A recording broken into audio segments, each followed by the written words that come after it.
In any city, in any country, go to any mental institution or halfway house you can get yourself to. When you reach the front desk, ask to visit a man who calls himself the holder of ambition. The sound that escapes the mouth of the worker will be so slight and betray so little reaction that you may not be sure there was even a reaction at all. They will lead you towards a stair that only travels upwards and is lit by many windows. At the top of these stairs, the worker will leave you to travel the hallway alone, and the calm of the window-lit hallway will seem eerie and unsettling. Should you see a shadow travel along the wall, do not follow it, for it is the one thing that will lead you wherever you do not wish to go, to a place that you can't hope to return from, to a place of your own silent fears and failures. No matter what form it takes, how it teases and taunts your dreams with the greatest of your desires and hopes, do not even let your eyes tempt you to where it leaves. If you make it to the end of the hallway without losing sight of your goal, you will see an open doorway with no locks, no bolts, and no restraints, waiting for you with a soft light. If you choose not to enter it, only walk directly back the way you came without attempting to peek around or into other doors, or you will be met with a shadow and what it hides. Should you enter the doorway, you will find a room lit by windows that cover the entire length of the wall, too high to reach and shining with a light that seems less natural than the sun and moon. In the centre of the room will be a tall, healthy-looking man, standing naked and looking into the light. His body is covered with uncountable tattoos and scars, where none of his skin is recognisable as it was, other than his face. Should you look where he looks, you will see nothing and learn nothing. He will react to no act or words other than the question, what joins them together? The man will turn to you, look you in the eyes. Do not meet his gaze, or you will lose yourself in his soulless eyes for eternity, if you are not prepared. If you can meet his gaze without the slightest doubt of your intention, he will begin to speak in a low tone, speaking almost as if his entire story is comical or means nothing at all. But you must not miss a word, for taking this knowledge partially could cause failure in the worst way possible. When he finishes speaking, he will reach for his chest and remove the remaining sutures from one of his noticeable scars and begin to bleed profusely. While he slowly bleeds to death, he will reach out to you with his bloody sutures. His last words may be heard through his own gurgling blood. Choosing to seek leads to an inevitable fate. This group of sutures is object 10 of 538. How you use them depends on what you hear.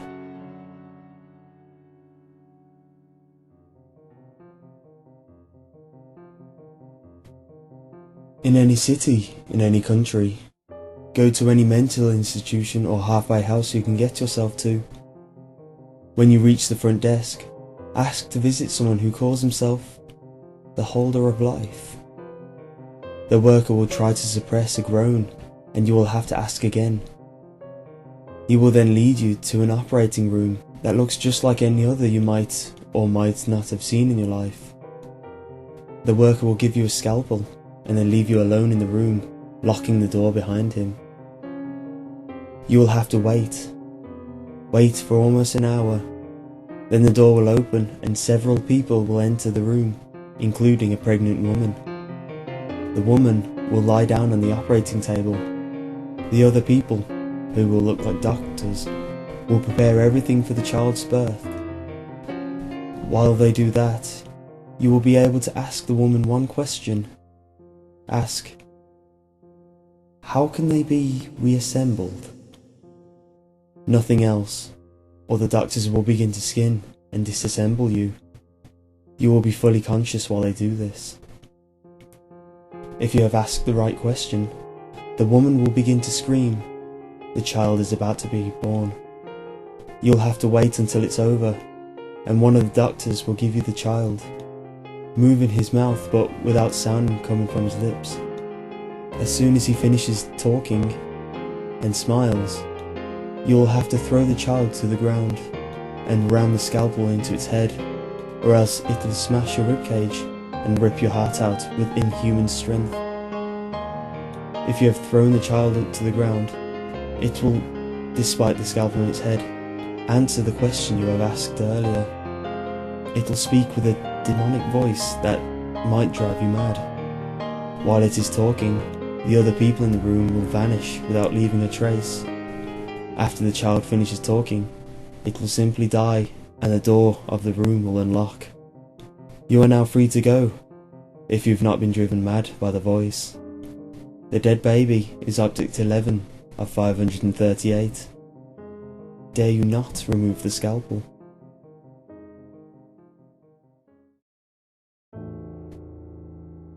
In any city, in any country, go to any mental institution or halfway house you can get yourself to. When you reach the front desk, ask to visit someone who calls himself the Holder of Death. The worker's face will turn white as if he just saw a ghost. He will then guide you to a wooden door and leave you afterward. You will have to knock thrice. Should you hear the old man saying, "Come," you may enter and will find yourself in a forest. If you hear a young man say, "No thank you," then run. Run and leave the city, the country as fast as you can, for unspoken evil will haunt you, should you stay. Now that you are in a forest, look up to the sky. If it is day, follow the sun. If it is night, follow the moon. Follow them, and do not leave the path you have taken, no matter what kinds of beauty or horror you might see. Should you ever leave the path, your soul will be tormented for eternity after the body has died a horrible death. You will, after some time, notice that you are walking to a mansion. Ignore it. Keep walking, for it is an illusion made to confuse you. Finally, you will reach a small wooden hut. Enter the hut and immediately turn around should you desire to ever live, unless you believe you can survive the sheer horror you will experience by looking at the man who now is behind you. Ask him the question, what will end them? He will begin to talk with a voice that is gentle and kind, as well as brutal and deadly. Listen carefully to what he says, as you might soon be the only one knowing their destiny. As soon as the man finishes his small tale, he will ask you to turn around, as he wants to give you a gift. Do not do this. Instead, walk backwards until you reach something hard, a desk. Close your eyes and partially turn your body so you can reach out to the man and take the gift. When it touches your hand, close it and walk back to the door you came from. As you open it, say the words, "We will meet another day," and walk out. You will be back in the mental institution. Now open your hand and look at the gift. The bone finger is object 12 of 538.